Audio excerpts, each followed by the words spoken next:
All right. So obviously one of the hot topics is these new planetary systems. And when we talk about planetary systems, you're going to be hearing a lot about planets tomorrow night in the keynote, about what happens to Pluto and about trans-Neptunian objects and things like that. And it sort of begs a different question, how we classify things in astronomy in general. And it's even more messier now that we have found systems outside of our own solar system. So we now don't just talk about solar systems, we talk about stellar systems.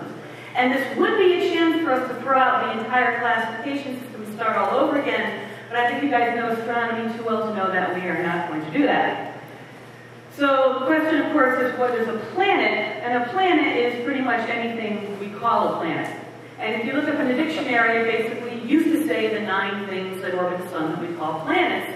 But as you might have known, when we started discovering things beyond Pluto that were about Pluto's size, well, do we start including those all in, or do we kind of take a step back and start looking at our classification? And the official definition, as you might know, was set in 2006 by the International Astronomical Union. And in order to be a planet in our solar system, it has to follow these 3 things. It has to orbit the sun. I think we can all agree about that. It has to basically have enough gravity to pull itself into a round shape. And it's the third part that people sort of get all oogly-moogly about. It says it has to have cleared the neighborhood around its orbit. Well, how many of you have heard that they recently discovered a small asteroid sharing the Earth's orbit? We don't clear our own orbit. La la la, not listening, not listening. So this was the definition that we got for a planet.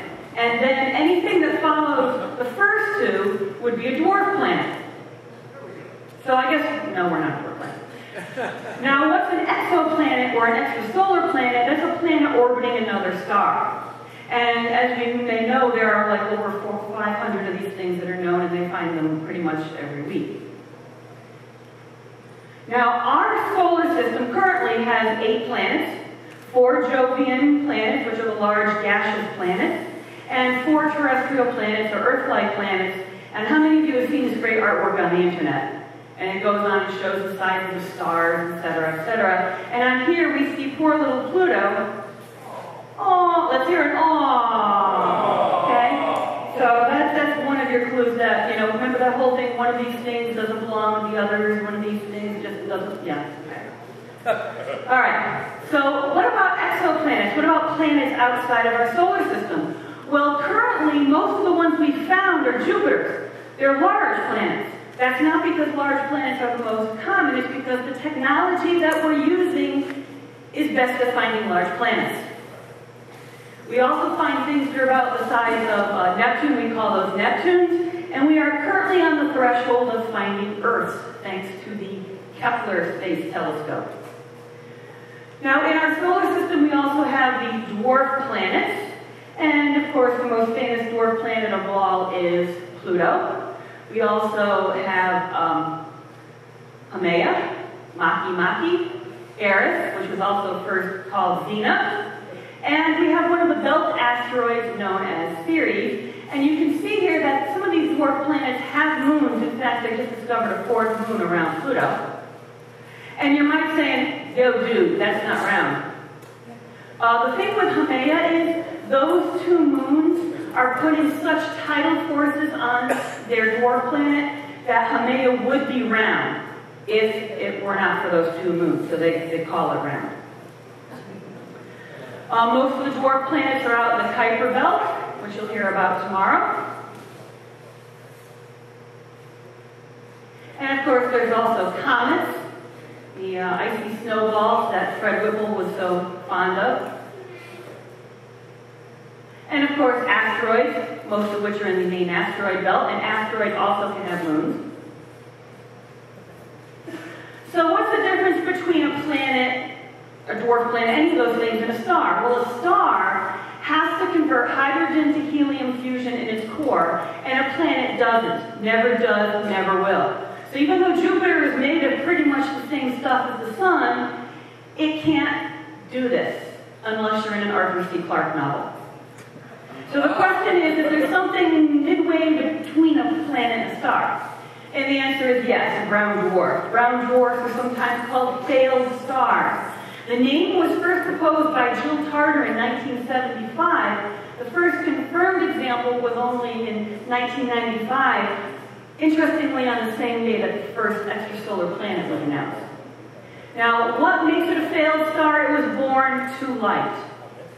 Sort of like a supermodel that needs another cracker, you know? Needs a whole lot of crackers to get up to this mass. It has to be at least 8% the mass of the sun, or it cannot do hydrogen-helium fusion. However, they are different from planets because in their early life, they were able to do tiny amounts, relatively speaking, of other kinds of fusion. They can fuse deuterium, and some that are even heavier on the weight scale here can fuse lithium. Because these fusion cycles only occur for a few million years, you blink and you miss it in astronomical terms. So here we have just an example of the reaction that can create lithium inside of a brown dwarf star. And sometimes the so-called lithium test is used to divide between a very small star and a very heavy brown dwarf. If it is a true star, then there is no lithium there because it's used at all. If it's a brown dwarf, if it's below a certain mass limit, you can still see some lithium as it gets convected from the bottom up. And if it's a planet like Jupiter, no lithium. Now, how many of you know the Harvard Spectral Class System by heart? Come on, geeks, come on. Stay along, OBAFGKM, right? Spectral classification of stars from hot to cool. Well, they found that there were some stars that were cooler than M, and also there were very warm brown dwarfs, so they needed another class after M. OBAFGKML. Why not? Okay, so L was the next class. These have different things in their spectrum that I won't bore you with. And the thing about L-class stars is some of them are stars, but a lot of them are brown dwarfs. So it's sort of this category that's really kind of mushy. And unlike the other O through M's that come in both main sequence and giants and supergiant varieties, there are very few L-type supergiants. In fact, one of the few that we know is B838 Monoceratus, and you might know this great Hubble Space Telescope picture of the shell around it. Oh boy, and now it gets worse. Now we find things that are even cooler. Things that are called methane dwarfs, because they have methane in the spectrum, like planets like Jupiter and Saturn, but they're heavier and they had some fusion at the beginning of their lives. So, OBAFGKMLT. Okay? These are only about 700 to 1300 Kelvin, and people said, well, there must be some other class between these and Jupiter's, even though we haven't seen any yet, so let's write a whole bunch of theoretical papers about them. And maybe we'll find one someday. So what do you think they call the next letter? Anybody? Bueller? What would make sense? Of course. Why not? So why is it called water-capped dwarfs? Because they have clouds of water in their outer atmospheres. There are a few candidates, nothing definitive yet. How hot are they? We're not really sure. They're probably about 600 Kelvin, which is not very hot at all. And we should find water and ammonia in the upper atmosphere, and these should be a transition between brown dwarfs down to Jupiter. And so this gives you sort of an idea of sizes and colors, starting with our sun, red dwarfs, down into some of these brown dwarfs, and then to Jupiter. A T-dwarf has about the same radius as Jupiter, believe it or not, because it has more mass, it squishes itself down, and so that's why it's hotter. And the M8 and L5 dwarfs are all about 5% smaller. And a brown dwarf is not really brown, it's actually about magenta. I know you've always wanted to know the answer to that question, it really is not brown, it's magenta. So now astronomy students have to memorize OBAFGKMLTY. Oh, be a fine girl, kiss my lovable toad, yes.